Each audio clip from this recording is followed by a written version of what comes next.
So, Inside the Valley, Dustin Black, William Cockerill. Usually I'll start with the episode number. Dustin was asking me that as the intro started. I'm going to say this is episode 8. I think we're at 8, man. This is the Adam Randall episode. Welcome to another episode of Inside the Valley. This was the most convoluted intro you could have. Great weekend, right? You had a great weekend, Dustin?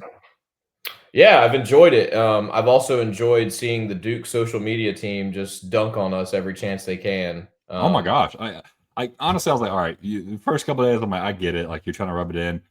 They have posted about that game daily.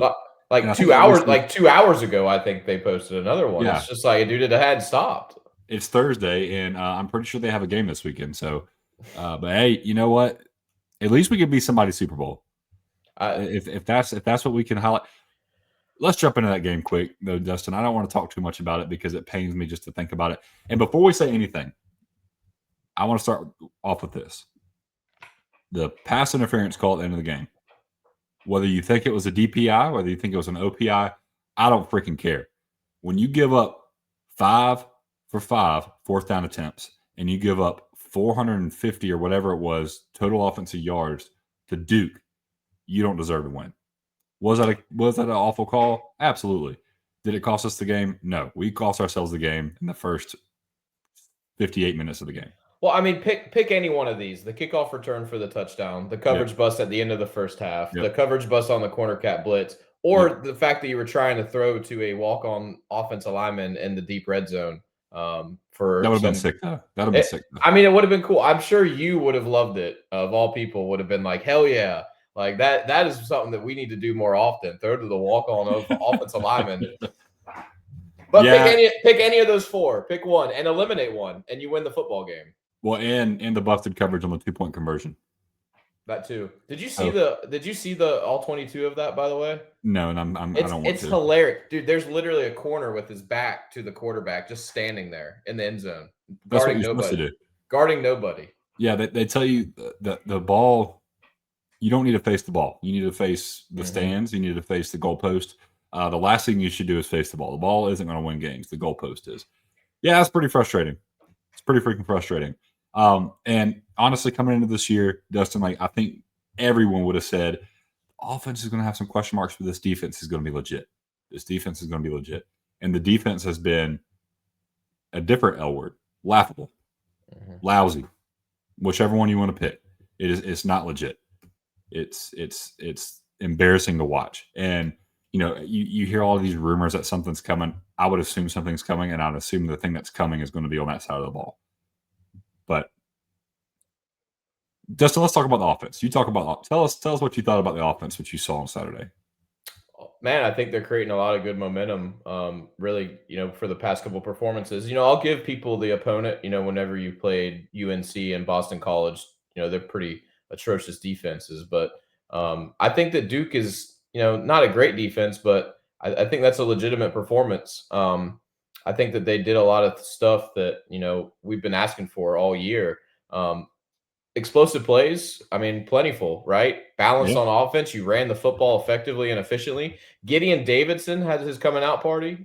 He looked great. Looked really good. Yeah, he looked really great on Saturday. So there's just a lot of good takeaways from Saturday offensively. I tweeted out. I was kind of rewatching the game a little bit, mostly on offense. I chose not to watch too much of the defense again. But the screen game for Clemson has just continued to get better and better and better. And I think that's probably for me, when you look back at the Streeter offense and, when he left and then Riley came in 2023, that's the biggest improvement in Clemson's offense is the screen game. You remember how much we used to hate those plays. And now I think that we should call more of them. I think that they're awesome. And you got TJ Moore housing 75 yards. When you have playmakers like that, of course it's going to look better. TJ Moore is the best tunnel screen receiver in the country. If there's you got the Blitnikoff for best receiver, they need to have a tunnel screen award for TJ Moore and just give it to him, please. And people think, that's cool. He just caught it and ran fast. It's like, no, look, first of all, the commentator kind of talked about it, but just, navigating, knowing where the tackler was from and having the gas to go to distance, that was really impressive. Just a really good play all around. But I just think personally the offensive line And the tight ends in the screen game have been a revelation of sorts this season. They've looked great. I mean, honestly, like, the offensive line looked bad, looked pretty poor at the beginning of the year. I think they found their 5. I would rather switch to left tackle and the left guard.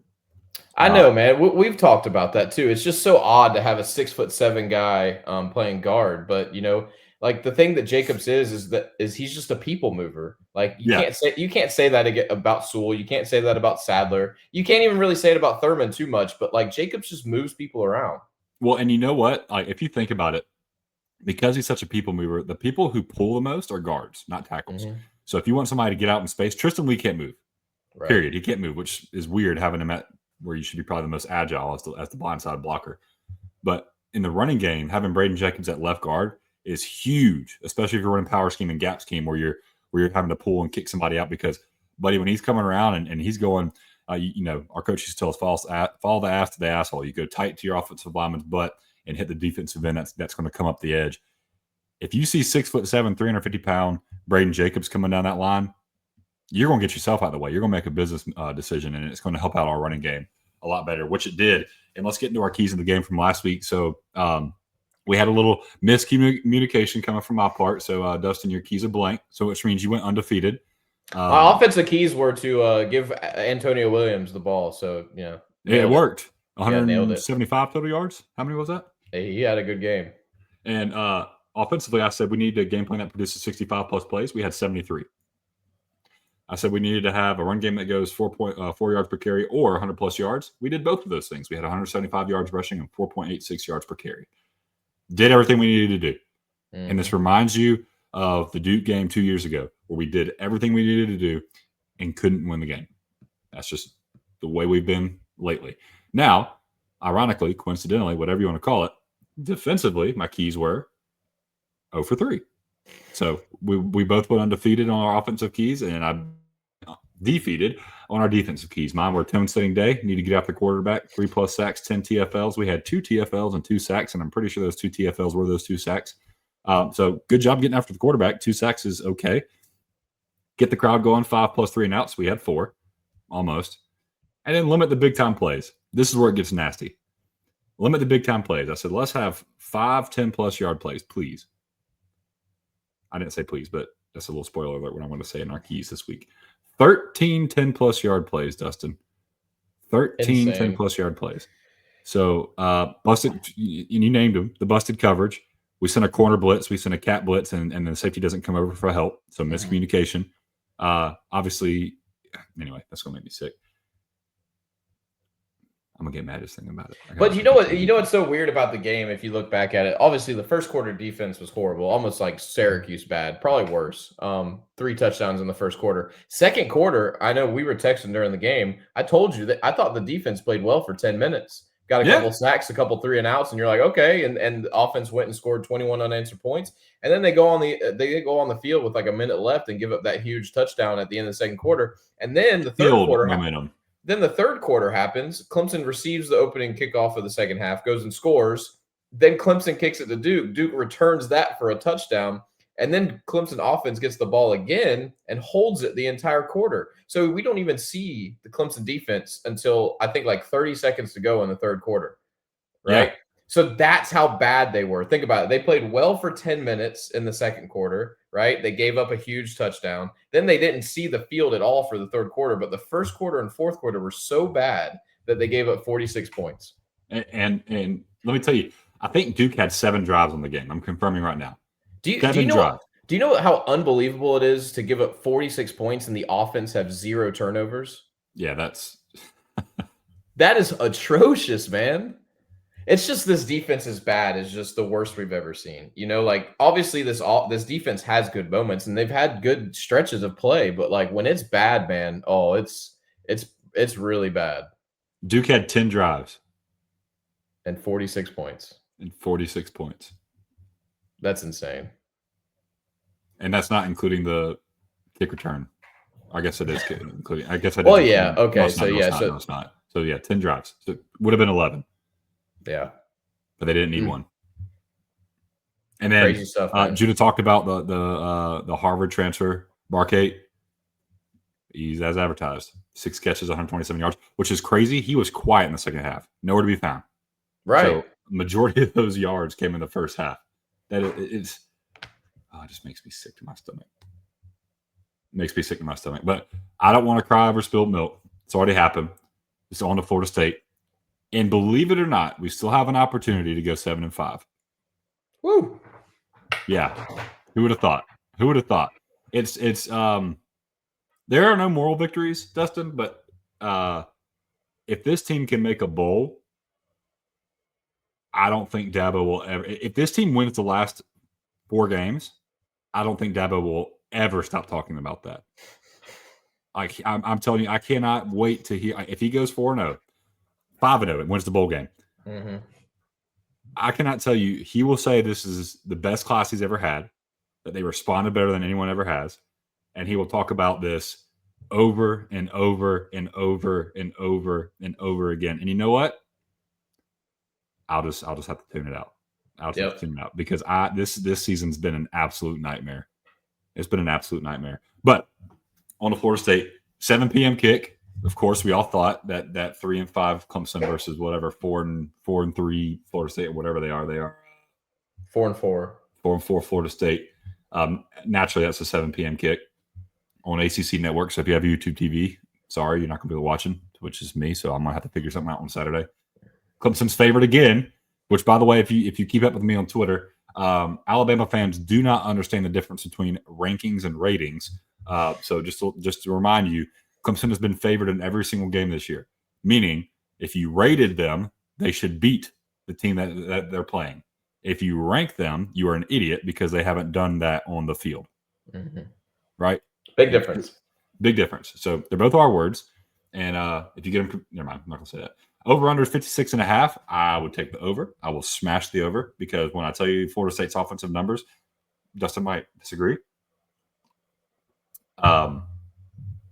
And with how our offense has been, I think you're going to want to smash the over button. But let's move forward. Dustin, what you got? Any opening thoughts?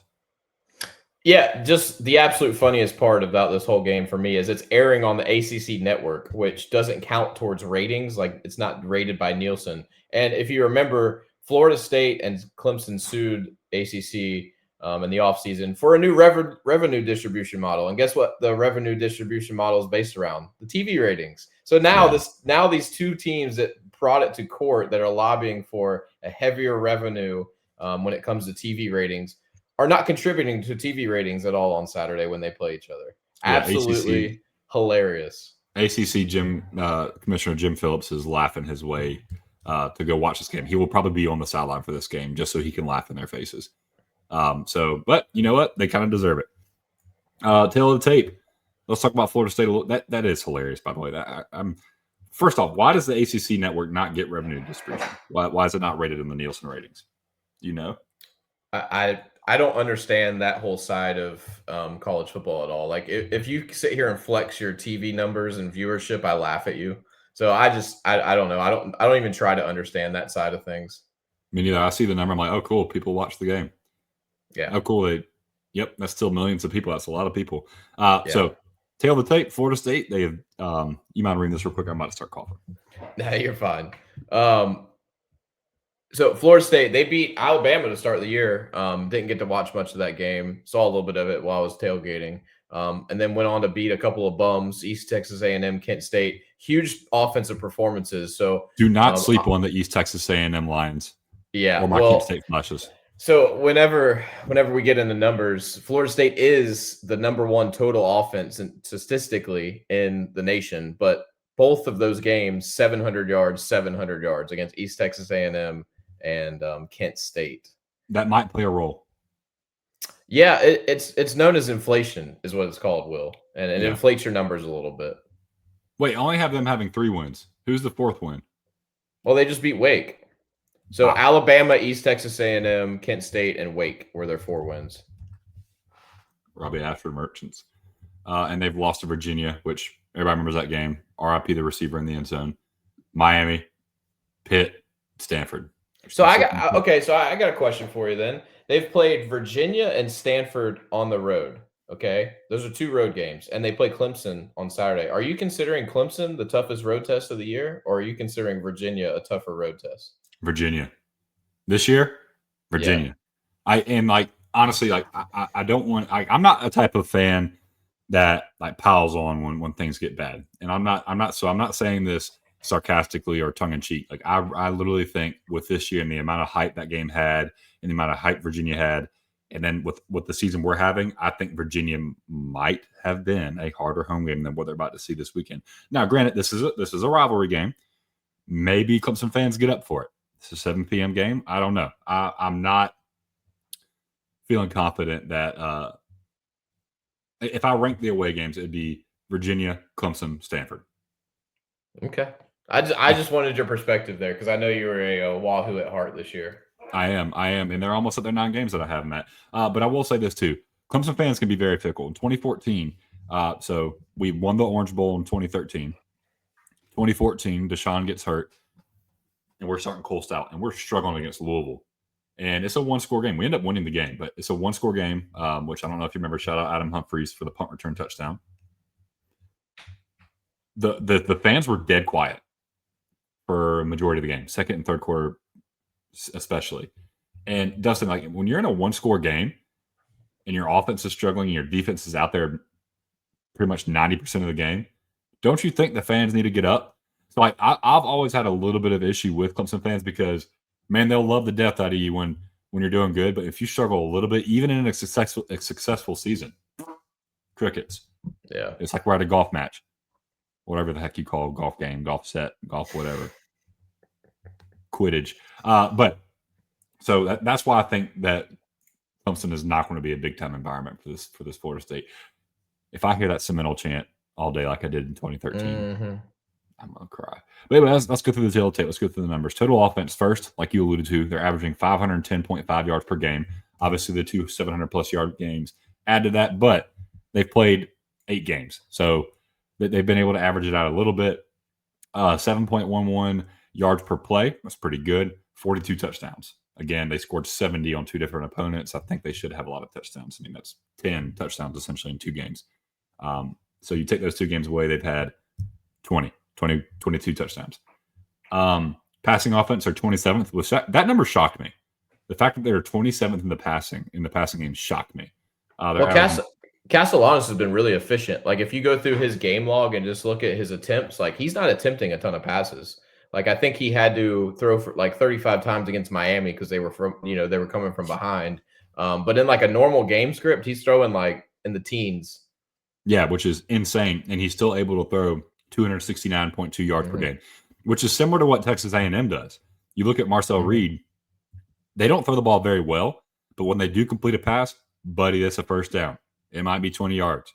And the way Deuce Robinson's been playing, we got to watch out for what's he wear 0 now? We got to watch out for 0. Rushing offense, 8th.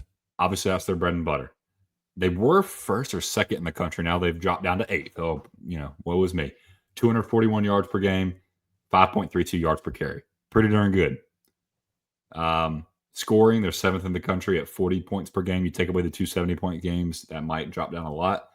How many points do they score on Stanford? Because it wasn't a lot, if I remember correctly. Hold on, I'm right here. 20 to 13 was that score. Yeah, they only scored 13 points.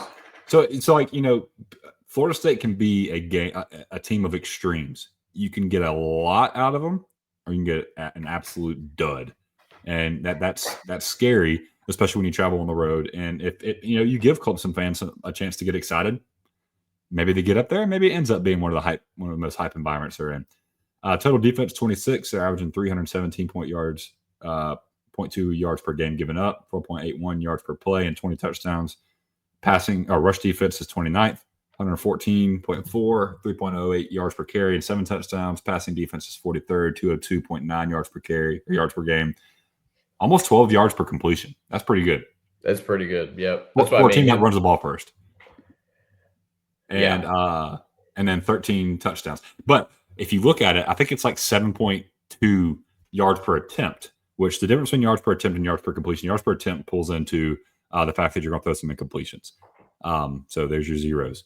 And then scoring is 33rd in the country, 20.62 points per game. They're giving up 20 points per game. So pretty good defense. I don't think they're better than. No, this might be the best defense we've played this year too. Maybe not. No, LSU is definitely the best defense we've played. This might be the second best defense we've played all year. That's fair. Yeah, I think this is going to be the best pass defense by far that we've faced. No, excuse me, second to LSU. So because Boston College, UNC, and SMU and Duke all had really bad pass defenses. And what did we do? We took advantage of almost all of those. So we'll see. We'll see. You're for the first time ever. How am I the optimistic one, man? Yeah, this is this shouldn't happen. And you know what? By the time we get to Saturday morning, I'll be texting you. I'll send you the notorious text. It'll just say Dustin. It'll just say Dustin, and you'll say please don't, and I will, and I will. What's your key, Dustin? Total offense with Cade last 4 starts. He's been killing it. This offense is like what we would call in rhythm. So not including the SMU game because obviously Vizina started. The last games, 503 yards, 488 yards, 504 yards, and 560 yards, right? So our worst performance is 488 yards in the last 4 starts. That is moving the ball, buddy. Yeah, that is what I would call moving the ball. So we're averaging around 520 yards per game in the last 4 starts. Not too bad. This is what we expected out of this offense. This is what we expected. My fun stat is, yours is positive, mine is negative. I guess this is where we are this week. And Clemson's wins, so money downs. You call them money downs, right? 3rd and 4th down. You want to get off the field. And Clemson money downs and wins, they're 12 for 43 overall. So that's 3rd and 4th downs combined. So at 28%, they're allowing the offense to convert 28% of the time on money downs. 3rd and 4th down play. So let's see. 3rd down, 27%. Really good. 4th down, 29%. Pretty good. Let's go on the losses. Losses overall, they are giving up 33 out of 80 attempts, 41%. That's terrible. 3rd down is 37%. That's terrible. And 4th down is 70%. Now, before this weekend, it was 2 for 5, which is still bad, 40%. Dustin, they went 5 for 5 on 4th down this weekend, and that's not including the 6th one they went for, which was the pass interference. 6 for 6, essentially. But statistically, it's 5 for 5. 70% conversion rate on 4th down. 70%. Now, let me remind you, some of those 4th downs against Duke were like 4th and 8, 4th and 6, like 4th and more than a yard. And that just told you how much they respect Clemson as a defense. They came out there and pulled the belt out, and they're like, you cannot stop us. And if we get past midfield, we don't care if it's 4th and forever. We're going for it. And we're probably going to get it. That is insanely, insanely bad. Now let's compare it between wins and losses. Total money downs, wins and losses, 13% better in wins, 10% better on 3rd down, 41% better on 4th down, 41% better. What that tells me is we need to get off the freaking field on 3rd down, and we're going to win a game. That's one thing that really worries me with Florida State and Castellanos for sure is that it's like a 3rd and 7, and you have like a great coverage, you have everything accounted for, and then the kid just makes a play and gets 8 yards and then extends the drive. That's my biggest concern with Florida State. Dustin, we might need to see 3 linebackers again this weekend. We might need to see 3. 100% it is. Make Wade Wood as spy. Don't make him do anything else. Just have his job be to follow Thomas Castellanos, please. Just please. I'm begging you. Let Sammy Brown, Jeremiah Alexander, and Kobe McLeod, McLeod had a pretty good game against Duke. Let those guys go play. Dustin, what's your offensive key to success in this game against Florida State? Well, I think we just need to spread the ball around. Specifically, I think it's awesome seeing Tristan Smith get his first start. I think he only had a couple of catches on Saturday. TJ Moore, obviously, we already talked about him, only had a couple of catches on Saturday. Mostly the ball went to Antonio Williams, which isn't a bad game plan. But I just want to see the ball get spread out more. Specifically, the tight ends, which I don't know if they exist or not still. Maybe they do. They're just blocking tight ends, I guess. because they did a great job blocking. But Adam Randall, I want to see him get involved with the passing game. I want to see TJ Moore get more targets. I want to see Tristan Smith get used in the red zone. And I want to see the tight ends be used in the middle of the field. I mean, Tristan Smith was targeted 9 times in this game. So he was targeted a good bit. He was second behind Antonio Williams at 12. Okay. It didn't feel like that, I guess. No, it didn't. But yeah, that's what I want to see. Is just more spread the ball around, get Randall, get Gideon involved with the passing game. I think he looks pretty comfortable as a pass catcher. Yeah, he looked coming into the season. That was one of the things I was like, "Ooh, that's an X factor. He can catch the ball in the backfield." I think he had a wheel route catch in the spring game that looked really good. So yeah, I'd love to see the running backs get some love and have the ball spread out. I'd love to see if we didn't have if we had multiple guys with 5+ targets.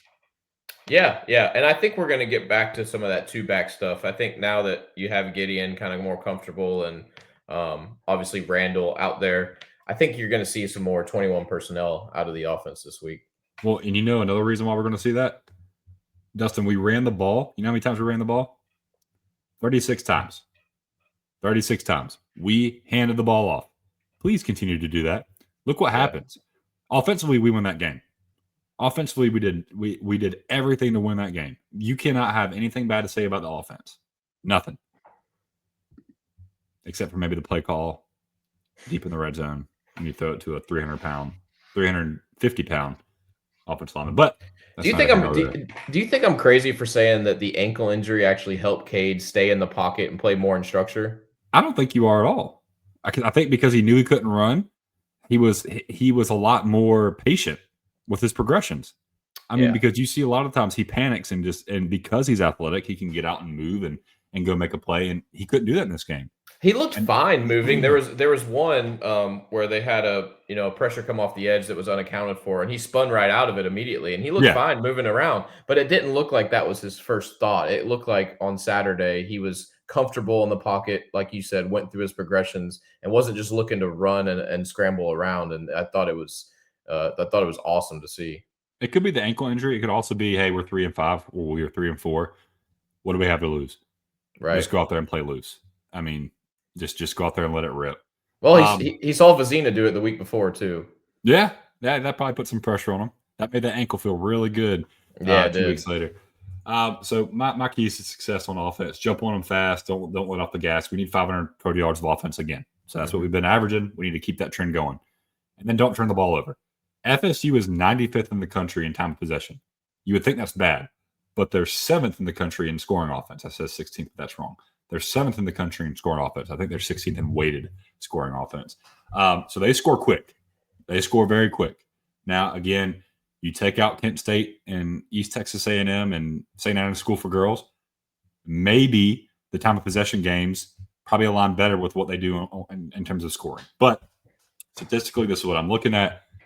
You cannot keep giving FSU the ball because they are able to win explosively. And what do we do poorly on defense? Give up explosives. So need to not turn the ball over. Dustin, what are your defensive keys to success? Well, I think it's the game where you just have to play downhill, especially at your second level. I think you got to get penetration. I think you got to create interior pressure. I just think that a lot of this Gus Malzahn stuff is going to force teams to move left to right, which Clemson never does well defensively. It's one of those things. Tyler Davis, the defensive tackle that used to play at Clemson, who now plays for the Rams, he was so good at like sniffing out screens and tackling screens in the perimeter. It was like one of the most incredible things to see him do it. Clemson doesn't have a player like that anymore. So you can kind of go east to west on Clemson really well, which obviously, with Florida State and the Gus Malzahn offense, it kind of makes you nervous. But if you can get penetration and you can get in the backfield and play downhill, I think you can kind of mitigate some of that stuff. So I don't want to see them on their heels. I kind of want to see them play downhill. Don't be timid and just be aggressive, right? I mean, if you're going to give explosives up, be playing zone and Tampa too, like just go be aggressive, right? Right. Might as well send numbers and try and go make something happen on the pressure. Instead of just go ahead. Gus Malzahn and Tommy Castellanos do really well. They turn the ball over really well too. They're 72nd in the country at turning the ball over. They've turned the ball over 11 times. I believe, 6 fumbles lost. So not 6 fumbles, but 6 fumbles lost. and 5 interceptions. So they do like to give the ball away. They're averaging more than 1 turnover per game. Yeah, So and I don't think you're going to stop Castellanos' legs. No. So my other defensive key to success is, can you just hold him below his average? And his average is 41 yards a game. So can you hold him to 30? Can you hold him to 30, like 28? You know, if you can hold him to that, I think you have a pretty good shot of winning this football game.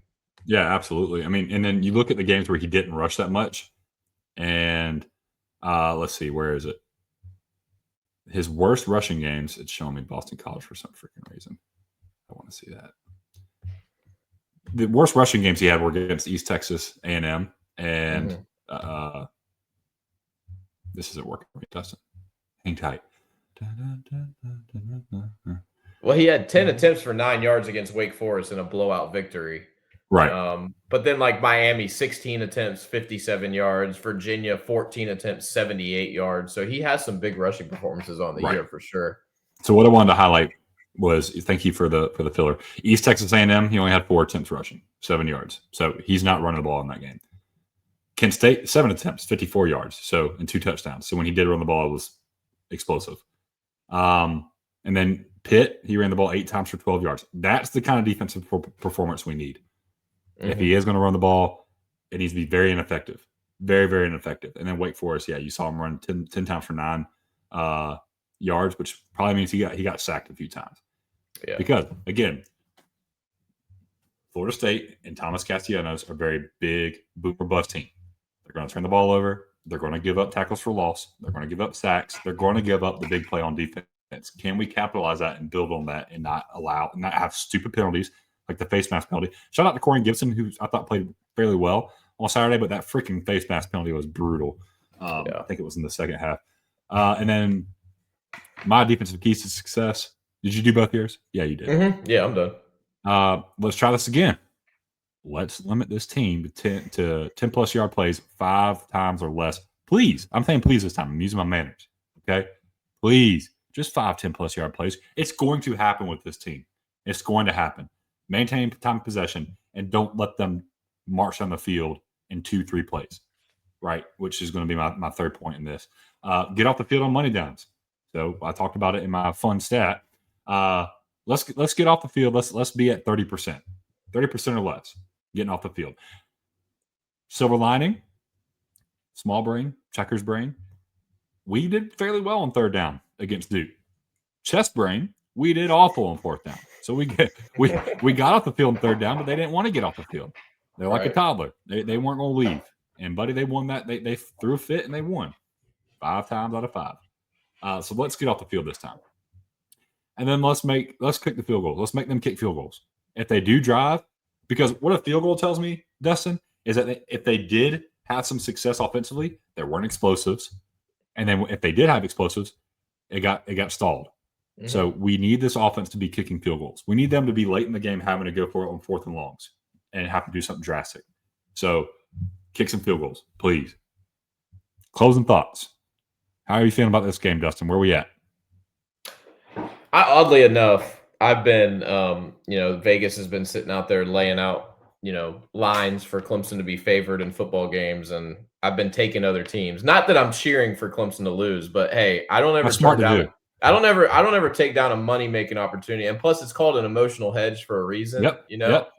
I hate when Clemson loses. I want to see them win every game, but if they're going to lose, I'm going to make a little money off of it. It helps seeing a plus sign in your bank account. I don't think Clemson's losing this football game on Saturday. I just don't. I think that this is going to be a game where defense the water finds its level on defense, right? You just came off your worst defensive performance. You had a couple of good ones the weeks before.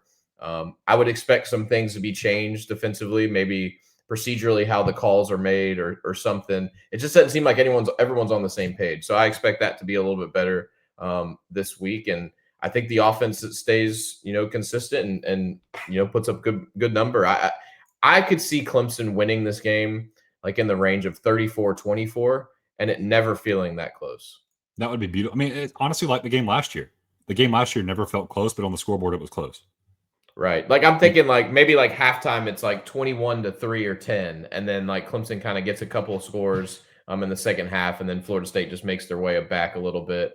But I don't think Florida State's the team that's gonna, continue the streak of winning or losing Power 4 games at home. So I'm gonna predict a Clemson victory on Saturday. Haven't been able to do that much this year, but I feel pretty good about it. I like that. I like that. And you've been on your Bruce Lee, your Bruce Lee trick with the water finding its level. You're being very fluid over there, Dustin. I like that. One thing I'm feeling in this game, I feel like it's a get right game for the defense. I mean, that's essentially what you're saying with water finding its level. But with what's coming out on social media, we're going to find out what these guys are made of. And I think with, again, some of the speculation, I think Tom Allen's going to have complete control, meaning who's calling what personnel's out there. I think he's going to be probably the busiest he's ever been on a Saturday, this Saturday, with personnel choices, with schematic, with play calls, with all the different aspects of how to get a defense out there. So I wouldn't be surprised if we see some procedural penalties because of all the things that are on his plate.